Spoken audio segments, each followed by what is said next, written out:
Hello and welcome to the Trending Now podcast for this Friday, February 9th, 2024. I'm your host, Louis Butko, and thank you for joining us as we recap the week that was on Trending Now, which you can catch every Monday to Friday, 7 p.m. and 11:30 on CHCH, CHCH.com, and our Trending Now YouTube page. Coming up on today's show. Disgraced former Fox News host Tucker Carlson sits down with Russian President Vladimir Putin for more than 2 hours this week in an interview released on Twitter. The host of Trending Now, Nicole Martin, has been following this story all week and joins us with that, plus the latest on Russia's war in Ukraine coming up. Bell Canada Enterprises has left workers reeling after announcing plans to cut 9% of its workforce, or nearly 5,000 jobs, in a historic mass layoff, dismantling big chunks of the company's local media assets outside of Toronto. Trending Now reporter Emily Tayler was on this story and much more this week and joins us coming up a little bit later on. And the 2024 Grammy Awards were all about the women, as Miley Cyrus, Billie Eilish, SZA, and yes, Taylor Swift dominate the awards, but it was the instantly legendary performances that stole the show. We'll get a full recap with our in-house entertainment expert and Trending Now producer and co-creator, Laura Sebben, as she joins us before we say goodbye. But first, we start with the other co-creator of Trending Now, that being Nicole Martin. Nicole, always great to see you. Thanks for being on this show. We were just talking. You made it through an hour of this Putin Tucker Carlson interview. Yes, I didn't make it through a single second. Even that clip that I cut there to build this intro, I couldn't even. Just the laugh, like that evil Tucker Carlson. And it wasn't just off the start. It was a few times during the interview, too. Let's go back to the very beginning, earlier this week, because the story's sort of been trending in the build-up. Right, on Monday, we got reports that, okay, maybe Tucker Carlson. Then Tuesday, he puts out this video, which... He's clearly in Russia. Yeah. And he says, we're sitting down because no Western journalist has asked to sit down with Putin. Putin's own people said that's not true. NBC has said, we request interviews with Putin all the time. Yeah. What did you make of this 2 hour and 7 minute interview? Well, I don't even want to call it an interview because it was not journalism, what I watched. You just gave him a platform to just speak whatever was on his mind. He went through, oh my gosh, for at least 30, 40 minutes off the top, just the Russian history, how Russia came to be, how Ukraine came to be. And Tucker was just letting him talk. He even interrupted a couple times, being like, you've been president for 24 years now. Why is it just in the last 2 years you've decided that, okay, we're going to take some land back that was ours, which is now Ukraine? And he wouldn't answer. He just continued, now we're going to go to 1362. I'm like, oh my gosh, when are we going to be at present day? Like, he went through centuries. Which a lot of it was, historically inaccurate. Yes. It was, he's telling the story from a Russian perspective. Exactly, his point of view. Which is not the way most of history remembers that. No, and that's how it is with a lot of the stories he was telling to Tucker Carlson. But some of the funny things, this is why I say it was not an interview, was just the way Putin was even calling out Tucker throughout it. So right off the top, he's saying, is this a real serious interview or is this entertainment? Because you're an entertainer. Yeah. He brought that up several times. Not only that, he mentioned something about the CIA. He says, Tucker, I hear that you applied to the CIA. Thankfully, they didn't take you. I'm like, is he bashing his intelligence? Like, I don't know what that was all about, but he was clearly in control of what was going on. And I mean, Putin doesn't say yes to this unless he knows. Like, he is a dictator. He is a warmonger. That's all true. But, like, he's not an idiot. Like, he knows how to use the media to his advantage. And in this case, it's Tucker Carlson, who was too right-wing for Fox News. That cost Fox News hundreds of millions of dollars in the settlement.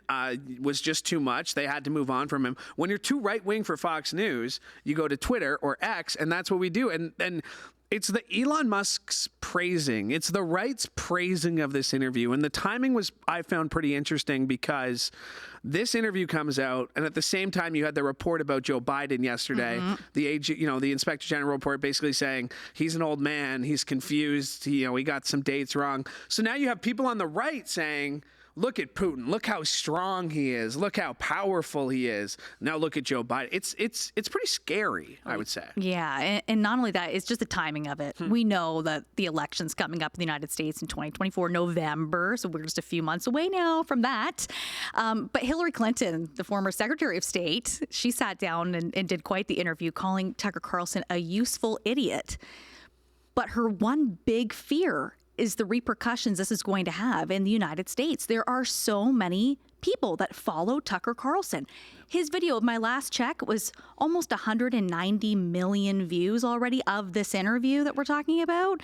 People are watching it. Will people believe everything that they're hearing? Quite possibly. So what does that mean? And Hillary Clinton also touched on another kind of scary fact, and that's it seems to be there's a yearning in the United States for a leader who is going to jail their political opponents, anyone who voices any dissent for the views of, let's just say, Trump. And that's where we're at. There are polls that suggest that in the U.S., Putin is a more popular figure than Joe Biden. No. Like that's where, I mean, Joe Biden's not a very popular person in the States. Like you say, there's a genuine fear of the normalization of something like this. Yeah. We are 2 years now into the war in Ukraine. Speaking of which, busy week this week. You mentioned the timing. Yeah. The timing of this, actions that Russia took in Ukraine. What's the latest that's going on in the area? Well, not only that, continuous missile and drone strikes by Russia, and not just, military sites that they're targeting. These are civilians that they are targeting, hotels, schools, residential buildings. We have at least 5 or 6 deaths a day that are being reported this week. A 2-month-old baby was killed in one of the attacks. And I feel like it's just underreported now at this point because it's just become the norm that this is just happening still on a daily basis. And kind of drawing back to this interview, and this is something I was hoping that Tucker was maybe going to ask Putin about, is the fact that he's already wanted on war crimes. Yeah. From the International Court. And not just that, I have this one article in front of me here. The UN committee, this is just yesterday, has urged Russia to end the forcible transfer of Ukrainian children. This is I didn't even know the numbers were this high, but Kyiv is claiming that 20,000 kids have been illegally taken into Russia, Ukrainian children without their families' consent. So when people were trying to evacuate or deportations that were happening with the Russian troops. So that's really in focus right now. And again, Putin is wanted for war crimes, and that's one of them. And these children are being taken to Russia. Yeah. And then they're being indoctrinated. Yes. To convince them that everything about Ukraine is awful and terrible and Nazism. And we're going to get to a story, the Hunka invite, Yaroslav Hunka. We're going to get to that with Emily Tayler in a little bit. But Prime Minister Justin Trudeau, meanwhile, today says he believes Canadians are too smart to fall for Russian propaganda. He was asked about this interview, and Putin took a shot at Zelensky for taking part in the tribute that featured Hunka, claiming that he invaded Ukraine to defeat neo-Nazis, something Western countries has dismissed as propaganda. Trudeau says Putin will use whatever propaganda he can to try and justify the ongoing invasion of Ukraine. I mean, this is it's scary to watch, right? I don't see what the end is here. Because, again, you mentioned the elections in the U.S. Not only that, they can't even agree on things that they agree on, that being the border crisis, which would have funding for Ukraine, which would have funding for Israel and Palestinians. Finally, that is now passed to go to a full vote in the House. But when that will be scheduled, we don't know. Yeah. It's hard to stay optimistic. It's interesting some of the things Putin did say about that, because he claims that they almost came to an agreement in April of 2022 to stop the fighting, but that Zelensky pulled out of the deal. Again, this is what Putin was saying in the interview. He's saying that the only way out is going to be to come to some kind of agreement. And it sounds as though it's going to be whatever land that they have taken over in Ukraine will just become Russian land. So who's going to agree to that? Probably no one. You're a journalist. Mm-hmm. How would you approach an interview with Putin? Well, in this time right now, I don't even know if it is the right time to sit down with him. I understand that everyone is talking with him, but you need to call him out for what the United Nations is looking at him for. And these are war crimes. The fact that that was not even addressed and we're just taking everything. And Tucker should have been way more prepared in terms of, okay, here are the questions I want to ask. What is Putin's response likely going to be? Yeah. I mean, guaranteed Putin got the questions in advance. So you need to start thinking, what are his answers going to be? How am I going to call him out on this? How am I going to fact check what he's saying? He went unfact checked the entire interview. You have to be ready to do something like that. It was the laughing, it was the jovialness of it all. Like, it was just like the if you're interviewing a dictator, you don't start laughing, especially if he's making fun of you. Within the first 30 seconds of the interview, taking a shot, was this entertainment or I think it's important for viewers to know too that this is not, again, it's not journalism. This isn't going on a broadcast station. This is going on the internet. This is going on his website. He posted on his website first, I'm sure, to draw up traffic, more money for him. Yep. It's money. The whole section of it, he's talking about Elon Musk. How is and Elon of course, Elon's going to share it, and Elon wants to, like, this is Tucker Carlson Network, which is on. Yeah.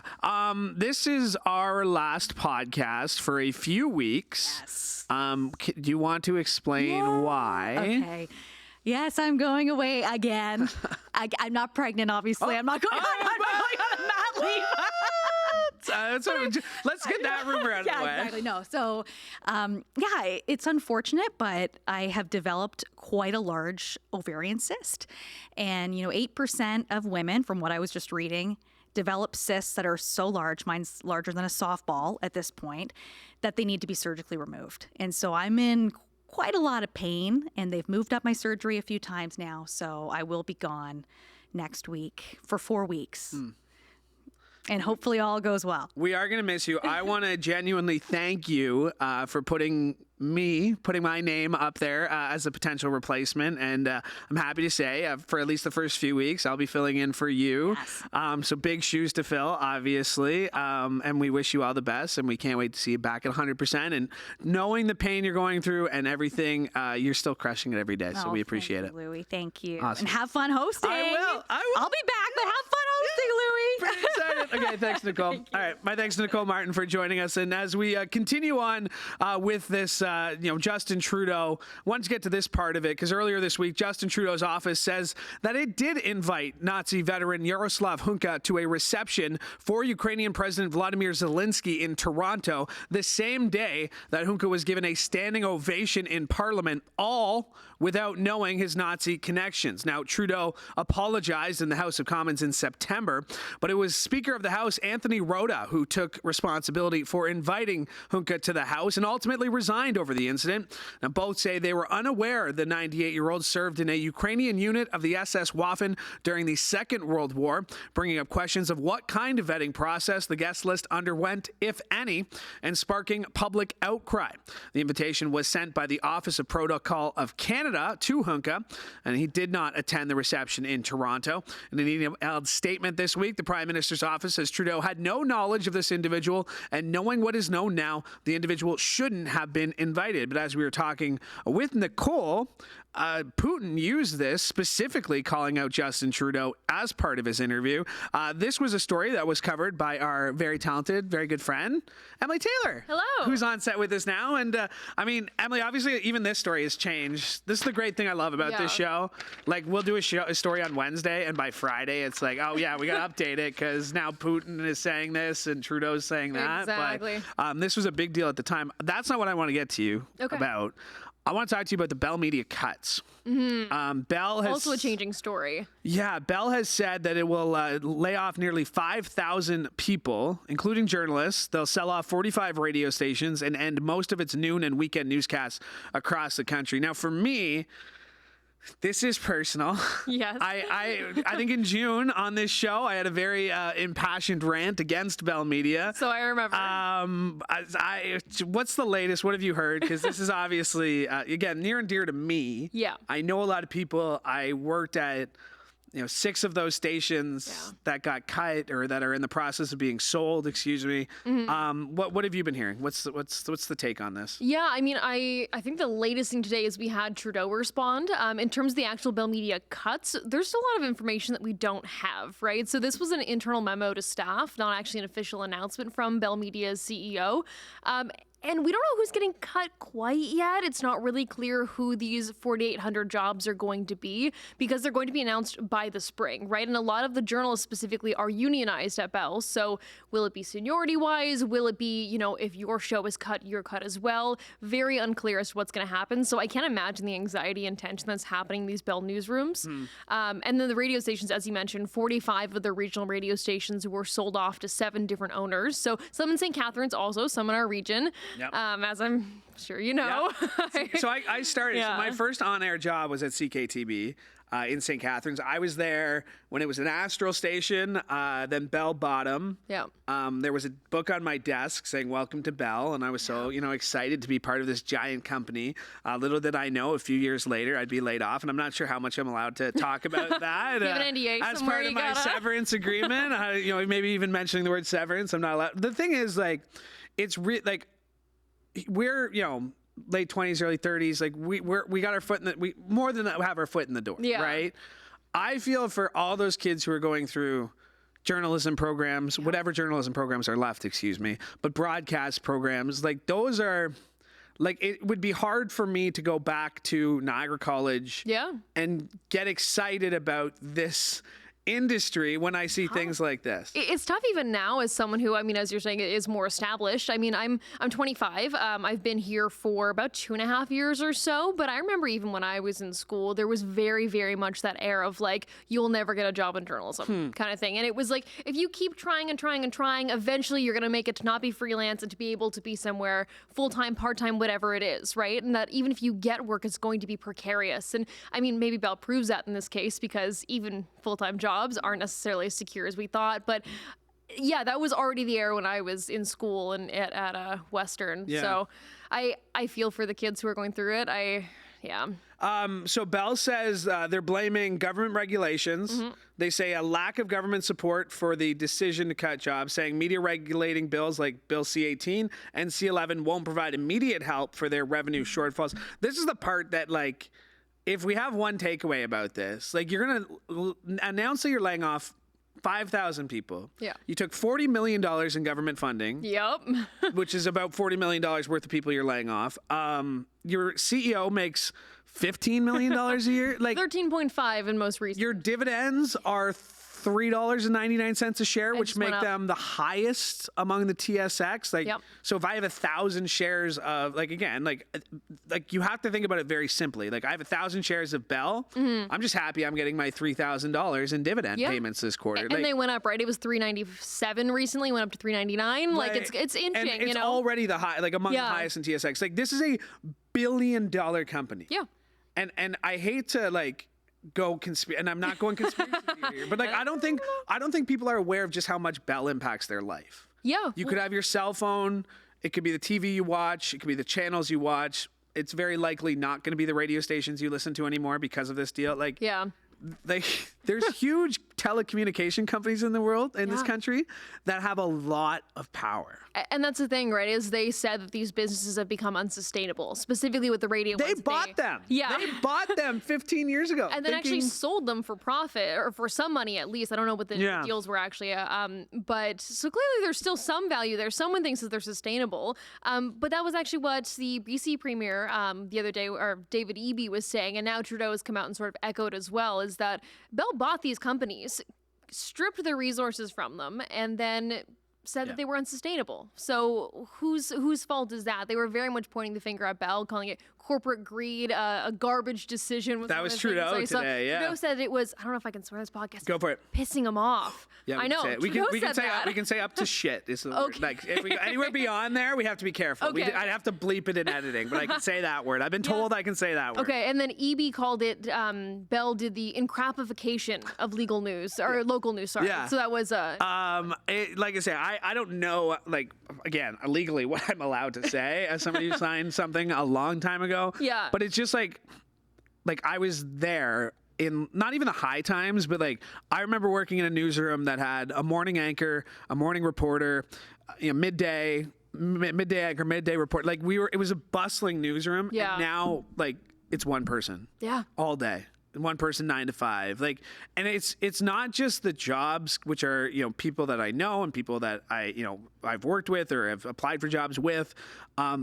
It's the journalism jobs that are cut. It is the CTV. It's the CTV Kitchener noon. It's the CTV Atlantic noon broadcast. It's weekend news. Yeah. Like, thank God we still do weekend news here. But not having a weekend news is devastating for communities. And just think, if I'm a politician, if I'm a corrupt individual, holy shit, what I think I can get away with here. You got the shit in there. I did. Nice. Thank you. Yeah, I had to.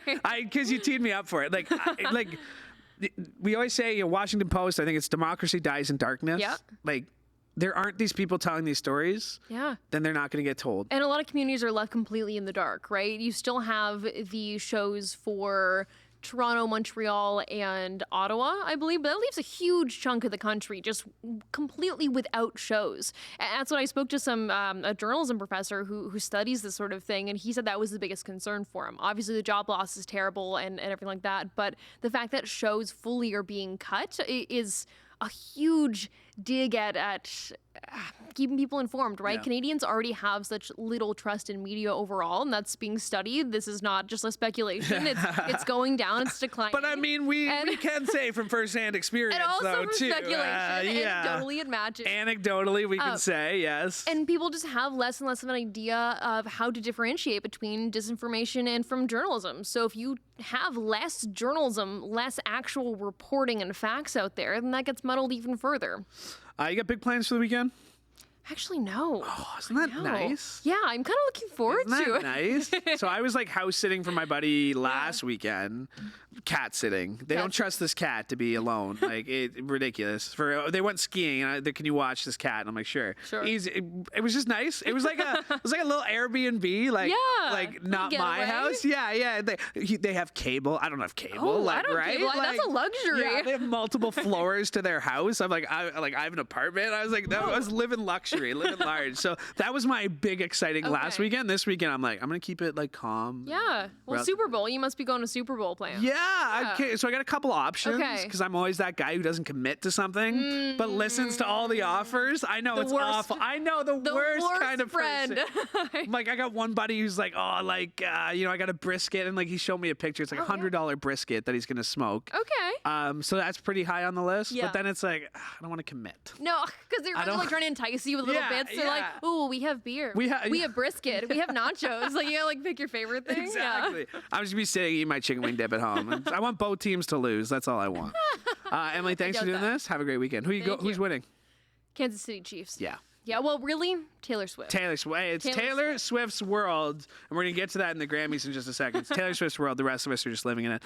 You got to go work on your story, so I will let you go. Thanks for doing this. All right, my thanks to Emily Tayler for joining me. And still ahead, before we go, we're going to wrap up the show with the super talented Laura Sebben, who's going to have a full recap of the Grammy Awards, and I think I just saw her make an appearance. But before we get to that, I wanted to get to this as King Charles. I originally wrote Prince Charles in my script here, but it is King Charles has announced that he's been diagnosed with a form of cancer. Now, royal source says it is not prostate cancer after the king's recent treatment for a benign prostate enlargement, but did not elaborate further on the diagnosis. Now, the palace says the 75-year-old monarch has already begun treatment and that Charles remains wholly positive about his treatment and looks forward to returning to full public duty as soon as possible. Now, the king has stepped back from all public-facing duties while he undergoes treatment. Senior royals, including the Queen and the Prince of Wales, will take on his duties for some events. Asked how the king was doing at an event at Salisbury Cathedral yesterday, Queen Camilla said he is very touched by all... Sorry, I had to. He's very touched by all the letters and messages the public have been sending from everywhere. You didn't like that? Laura Sebben joins us here on the show. You didn't like that? He is very touched by all the letters and messages the public have been sent. Is that disrespect? I'll probably get in trouble. I don't know. To be honest, I don't even know what she sounds like. She so probably I don't know. sounds like this. British woman. Queen Camilla as well. It's still weird for me to say King Charles. I know. Might have to switch it up soon. Can you imagine waiting 70 years for your dream job? And our thoughts are with the king and a full and healthy recovery. But I also I could never be a royal watcher because I'm so nosy and they don't tell you anything. Well, there was this one story, some royal expert was like, he's afraid of chemo or something. Yeah, I saw that. He's anti-chemo. He's going to be doing an herb. If I'm Prince William, I'm But also what kind of cancer? Shining up.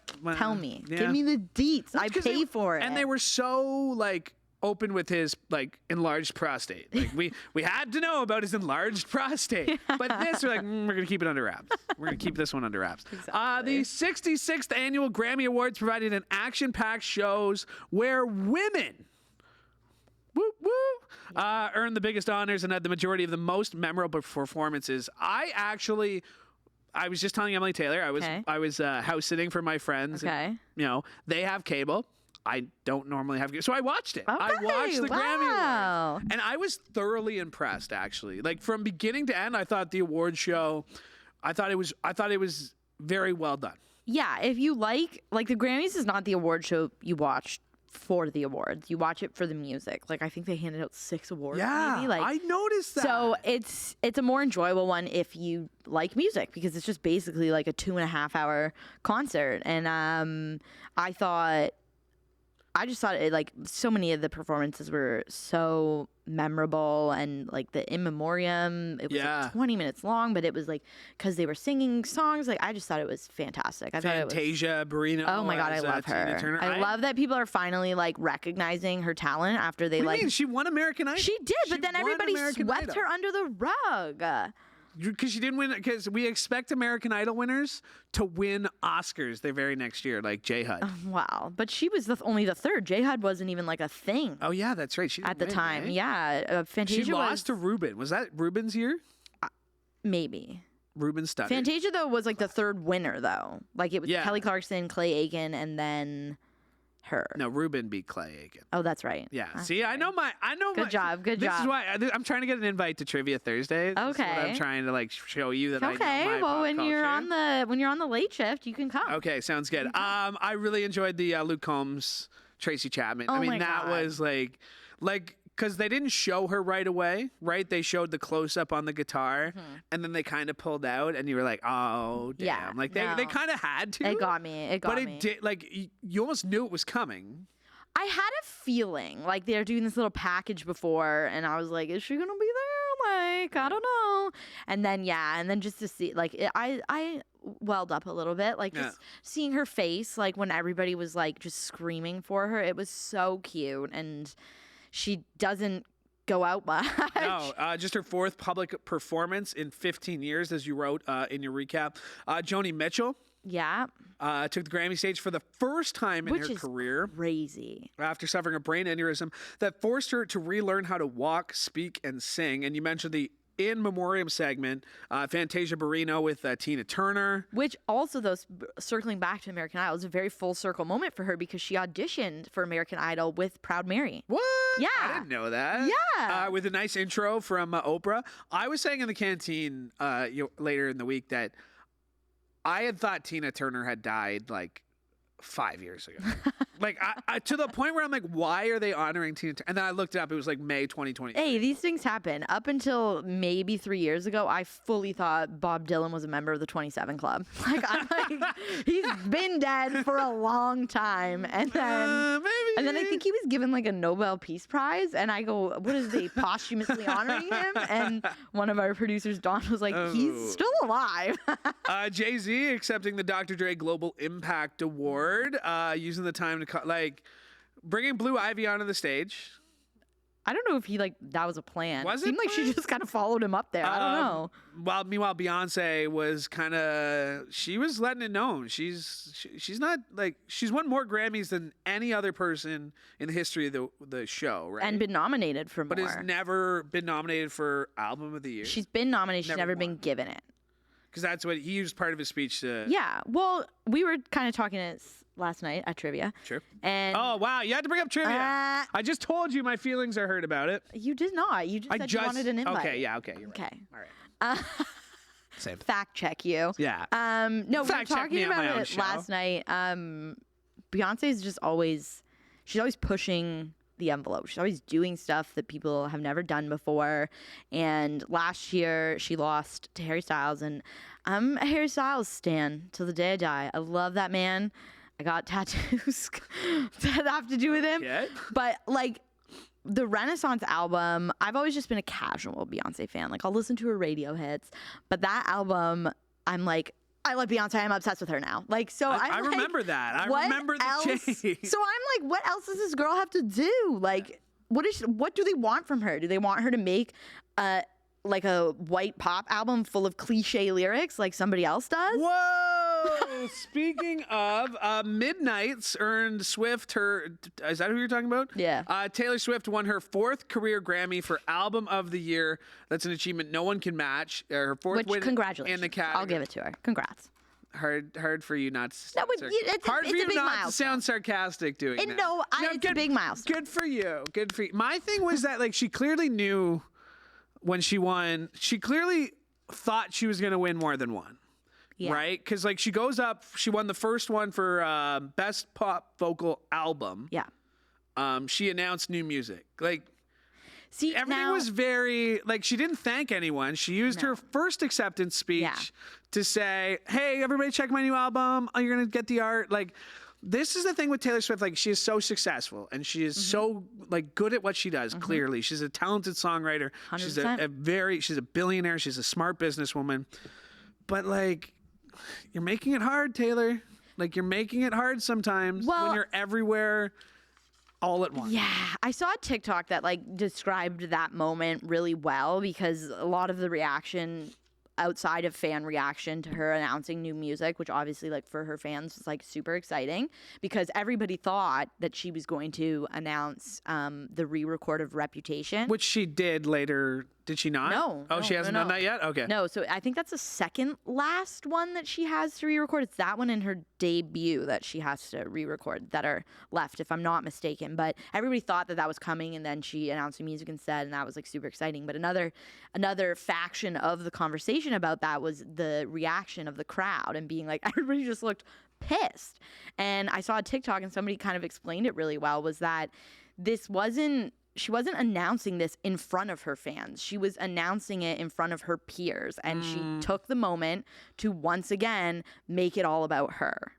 You know what I mean? Yeah. I'm not one of those people who shits on Taylor Swift. Like I'm not one like I think she does great. Like I've told the story. I have a Taylor Swift poster. Hell yeah. Like I think I listen to her music. It's like I'm not here, but it's just like you don't make it easy to defend you when you're doing all this stuff, especially something like that. No, there was the snub with Celine. It was.